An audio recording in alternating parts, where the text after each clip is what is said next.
Hi అండి, లక్ష్మీ శ్రీనివాస్ కిచెన్కి స్వాగతం అండి. ఇప్పుడు మీకు నేను పెసరపప్పు అండి, ఈ చిన్న గ్లాసుడు పెసరపప్పు, ఈ పెసరపప్పుతో నిల్వ పచ్చడి చేస్తానండి. పెసరపప్పు ఆవకాయ, పెసరపిండితోని పెసరపప్పు ఆవకాయ చాలా చాలా టేస్టీగా నిల్వ పచ్చడి అండి, చాలా బాగుంటుంది. ఎలా తయారు చేస్తానో చూడండి. ఈ చిన్న గ్లాసు పెసరపప్పు మనము చక్కగా ఇందులో వేసుకొని వేపుకోవాలన్నమాట. చక్కగా ఎర్రగా వేయించుకోవాలి, మాడకుండా చక్కగా వేయించుకోవాలి. ఈ సైజు చింతపండు అండి, ఈ సైజు చింతపండు, ఒక నిమ్మకాయ, పెద్ద నిమ్మకాయ సైజు చింతపండు చక్కగా నానబెట్టి ఉడకబెట్టుకొని గుజ్జు తీసి ఉడకబెట్టుకోవాలండి మెత్తగా. ఇదిగోండి, అలా ఉడకబెట్టుకున్న గుజ్జు అన్నమాట. ఈ పప్పు చక్కగా వేయించుకొని కొంచెం చల్లారిన తర్వాత మనం మిక్సీలో వేసుకొని పొడి చేసుకోవాలండి. ఇది పొడి చేసుకున్నాక మళ్ళీ మీకు నేను చూపిస్తాను.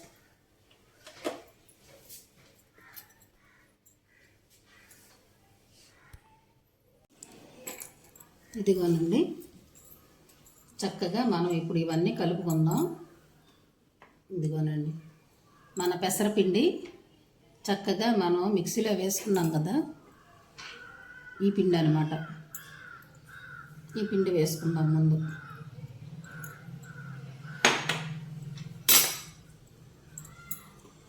పెసరపిండి ఆ కప్పుడు వేసుకున్నాం కదా, ఇందులోకి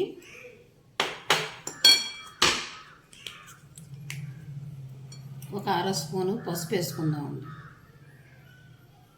ఒక అర స్పూను పసుపు,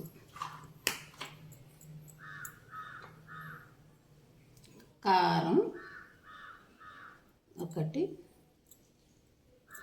2 3 ఒక 4 స్పూన్లు కారం వేసుకుందాం.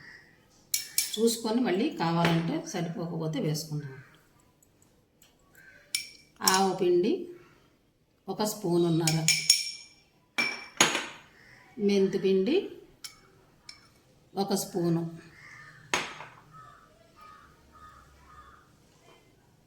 ఉప్పు 1 స్పూను వేసుకుందామండి. చూసుకొని మళ్ళీ మనం వేసుకుందాం ఉప్పు. ఇది అల్లం వెల్లుల్లి పేస్ట్ కచ్చాపిచ్చగా దంచింది. అల్లం కాదు, ఉట్టి వెల్లుల్లేనండి. వెల్లుల్లిపాయలే 4 కచ్చాపిచ్చగా దంచిందనమాట, 5-6 రెమ్మలు. ఇప్పుడు ఇందులో మనం అన్నీ వేసేసాము. కారం ఇంకొంచెం పడుతుందండి,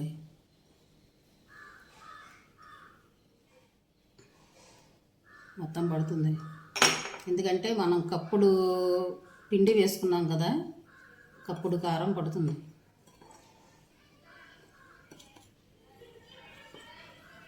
ఇప్పుడు ఇందులోకి మనం చింతపండు రసం ఉడకబెట్టుకున్నాం కదా చల్లార్చి, ఇది కొంచెం పలచగా ఉండేలాగా చూసుకోండి. బాగా ఉడకాలి, ఎక్కువసేపు ఉడికిన తర్వాత చల్లారిన తర్వాత ఈ చింతపండు రసం కొంచెం పలచగానే ఉండాలి. ఎందుకంటే మనం ఇవన్నీ కూడా డ్రైగా తీసుకున్నాం కదండి, మనకి కొంచెం ముద్దగా కావాలి కదా, అందుకని ఈ చింతపండు రసం కొంచెం పలచగా ఉండేలా చూసుకోండి. చింతపండు రసం వేసేసుకోండి.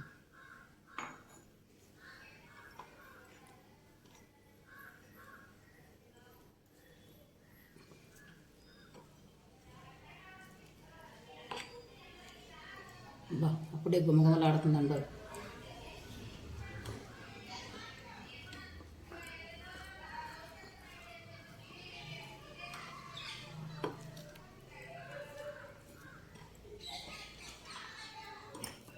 చాలా టేస్టీగా ఉంటుందండి ఈ పచ్చడి, చాలా టేస్టీగా ఉంటుంది.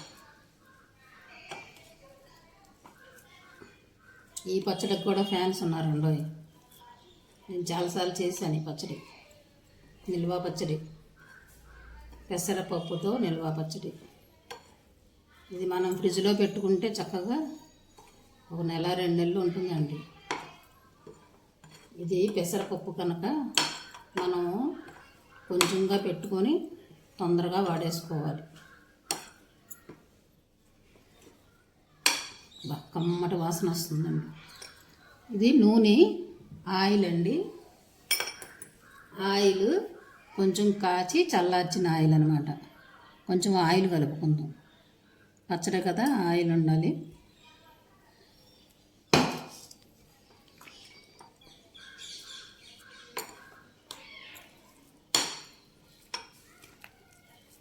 ఇది చక్కగా శుభ్రంగా కలిపేసుకున్న తర్వాత మనం తాలింపు వేసుకోవాలండి పచ్చడి.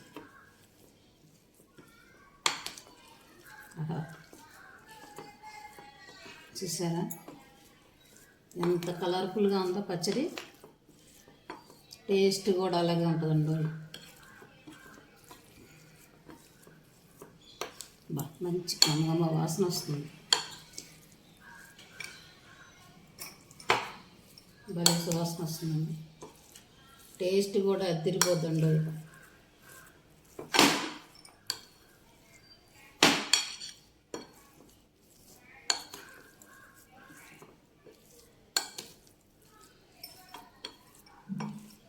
ఇంకా ఆయిల్ పడుతుంది.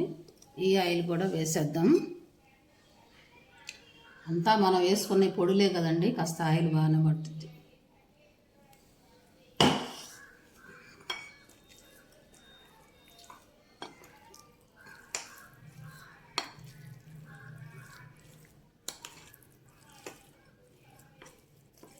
చక్కగా కలిసిపోయింది కదా. ఇప్పుడు మనం ఈ పచ్చడిని తాలింపు పెట్టుకుందామండి.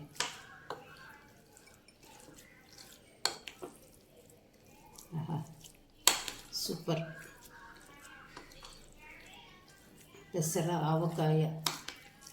పెసర పిండి ఆవకాయ పచ్చడి. ఇప్పుడు మనం ఉప్పు కారం అవి చూసుకొని మనకి ఏది చాలకపోతే అది వేసుకుందాం. మనం ఈ పచ్చడి ఫ్రిడ్జ్లో పెట్టుకోవాలనుకుంటే 3 రోజుల వరకు బయట ఉంచి ఆ తర్వాత ఫ్రిడ్జ్లో పెట్టేసుకోండి 3వ రోజున.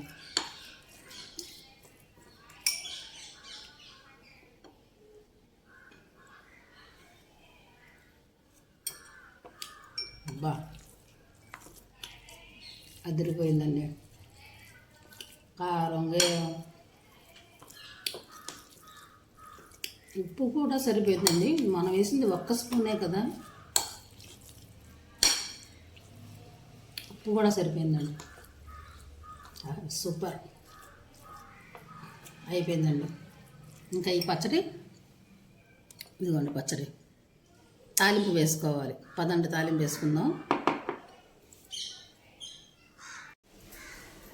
ఇదిగోనండి. ఇప్పుడు మనం పచ్చడి తాలింపు వేసుకుందాం.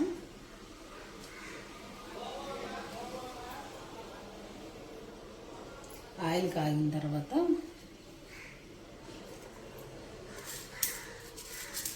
కొద్దిగా శనగపప్పు అండి, కొంచెం శనగపప్పు, చిటికెడు కొంచెం మినపప్పు అన్నీ కొంచెమే వేసుకోవాలి. మన పచ్చడి కొంచెమే కదండి. కొంచెం ఆవాలు,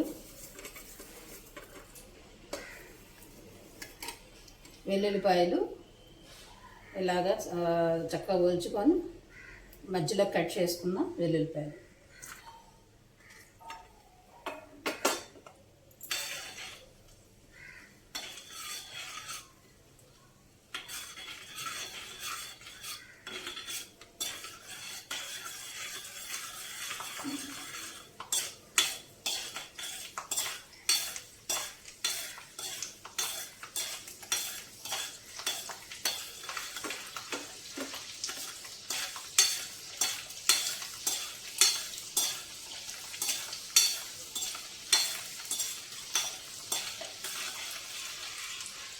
పెసరపప్పు కనుక కొంచెంగా పెట్టుకోండి.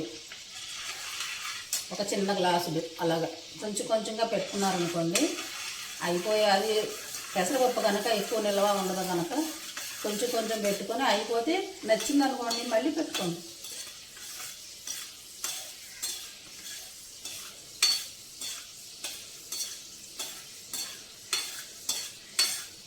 ఇదిగోండి. కొంచెం ఎండుమిరపకాయలు కూడా వేసేద్దాం.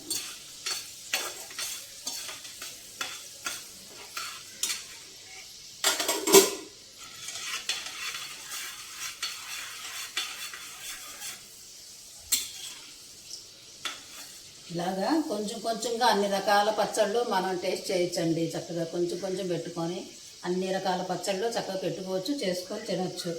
ఓ ఎక్కువ ఎక్కువ పెట్టేసుకొని ఆ సంవత్సరాలు దాచుకొని అది నిల్వ పెట్టుకొని అలా తినేదానికన్నా ఇది బెస్ట్ కదండి.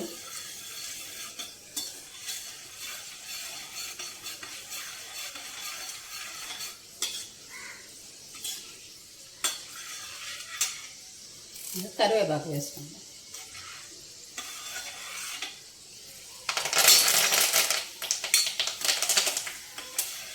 అయిపోయింది, వేగిపోయినాయండి.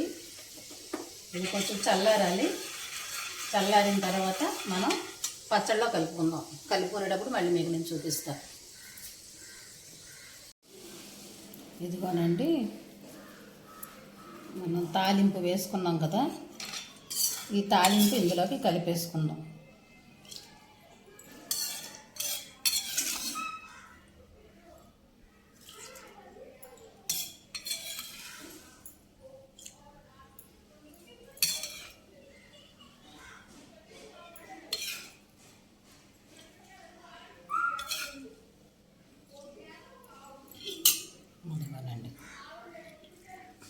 తాలింపు వేసేసుకున్నాం కదా, చక్కగా కలిపేసుకుందాం.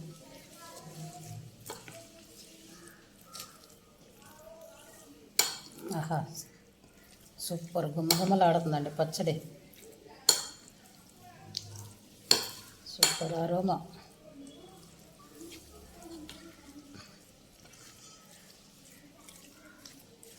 నేను అంటున్నానని కాదండి, మీరు చేసుకొని చూడండి. అసలు ఎంత టేస్టీగా ఉంటుందో పచ్చడి మీకే తెలుస్తుందండి.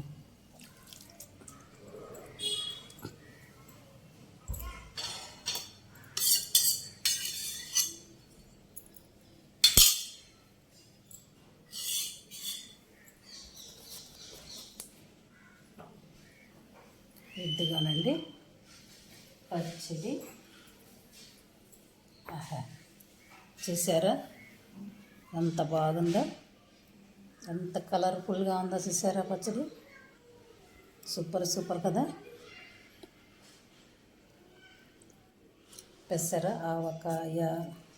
పెసరపిండి ఆవకాయ నిల్వ పచ్చడి.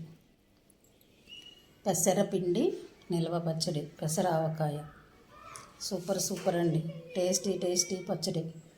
చాలా చాలా టేస్టీగా ఉంటుందండి. ఈ పచ్చడి అసలు తయారు రహస్యం చెప్పమంటారా మీకు? మా అమ్మమ్మ గారు ఉండేవారండి. ఆవిడ ఎక్కడో బ్రాహ్మణ ఇంట్లో పచ్చడి తిన్నారంట. ఈ పచ్చడి, పెసర పచ్చడి వచ్చినప్పుడల్లా అంటూ ఉండేవారు. పాపం ఆవిడ 105 సంవత్సరాలు బ్రతికిందండో మా అమ్మమ్మ గారు. మా వారికి నాయనమ్మ గారు, అంటే మాకు దగ్గర సంబంధమే అన్నమాట ఇది. మా అమ్మమ్మ గారు చెప్పేవారు, పచ్చడి చాలా చాలా టేస్టీగా ఉంటుందమ్మా పచ్చడి. నేను ఒక ఇంట్లో తిన్నాను, చాలా బాగుంది. అప్పటి నుంచి ఆవిడ ఎలా చేసిందో ఏమిటో నాకు అర్థం కాలేదమ్మా పచ్చడి. ఒకసారి చెయ్యాలమ్మా అంటూనే పాపం ఆవిడ చనిపోయారు. సరే అమ్మమ్మ అన్నారని ఒకరోజు నేనేం చేశానంటే సొంతంగా పెసరపిండితోని ఇలా ట్రై చేశాను. చాలా చాలా టేస్టీగా వచ్చింది పచ్చడి. అప్పటి నుంచి నేను ఈ పచ్చడి చేయడం మొదలుపెట్టాను అనమాట. చాలా చాలా టేస్టీగా ఉంటుందండి ఈ పచ్చడికి, అంత చరిత్ర ఉంది. చక్కగా నచ్చితే మీరు కూడా ఇలానే చేసుకోండి. Thank you.